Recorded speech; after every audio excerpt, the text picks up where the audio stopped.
the line underneath us goes Robbie Fawley, Turner Motorsport, GTD, the M4 GT3 Evo, which has been so successful this year in the hands of WRT, the Belgian team.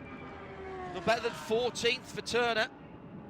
Over the last week, they've run 6 different BMWs here across the Raw and into race week. Skier is diving towards his left and into the pit lane.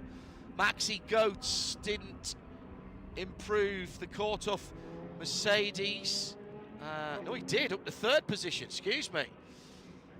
Also improving. What a lap by Parker Thompson on his penultimate lap. 1:46.7 brings that Lexus up into 4th position, and he's wrung everything out of that car. We've got another machine sideways on the pit lane.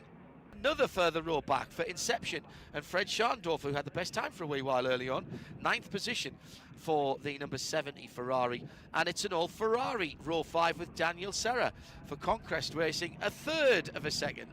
Oh my goodness, this is ridiculous class, and will be dealt with as such behind any and all safety cars and restarts. I've got mixed feelings on it, to be entirely honest. I kind of like seeing leading car of the race and the safety car coming out, then to make it equitable for the rest of that class, i.e. GTD car ahead.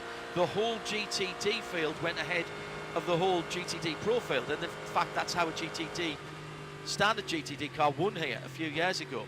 And it used to drive Jeremy Shaw mad that it was a sort of halfway house. It's now been fixed so that it is 2 separate classes from the start, from the get-go, as some people might say. Hello to Jeremy Shaw, by the way, who I know will be listening in.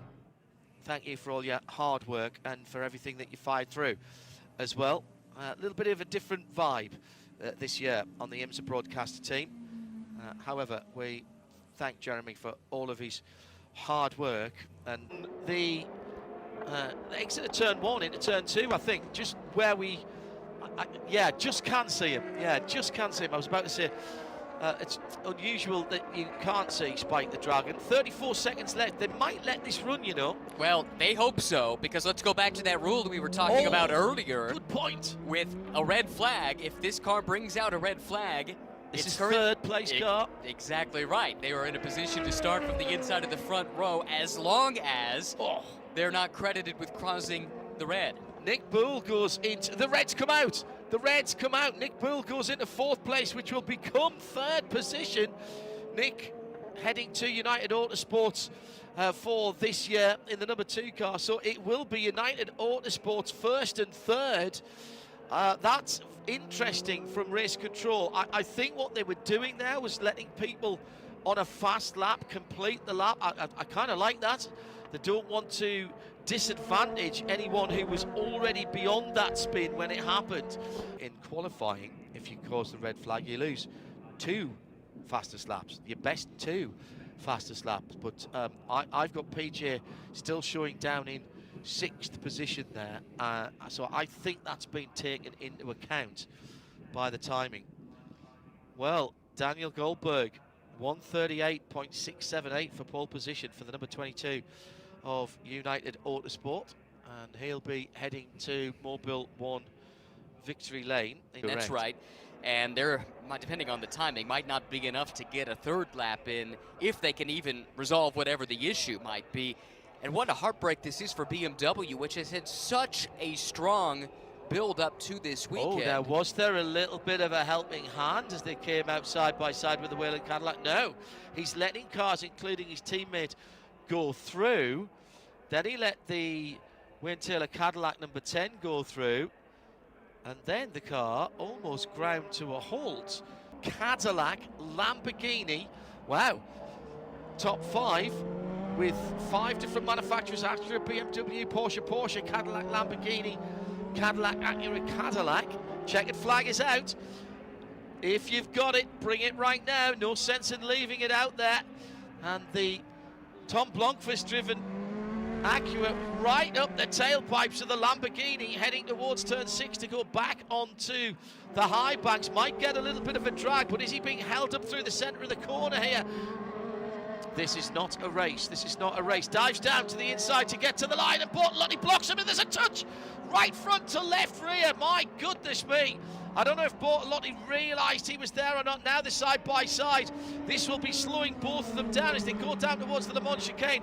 I'm in race comms mode here, but this is qualifying. Last of the late breakers is Blomqvist. He goes through with a red, white and blue HRC supported machine. That was millimetres from disaster and a huge incident as they were getting up to speed on the speedway banking. Well, that was bad for both of them. They lost a ton of time in the middle sector. Keep an eye on the 24, Dries Van Thor. Keep an eye as well on the 93 from Nick Yellowly. Both of them have individual purple sectors. Everybody seemingly doing their fastest lap of the session as Yellowly goes P1, now Van Thor.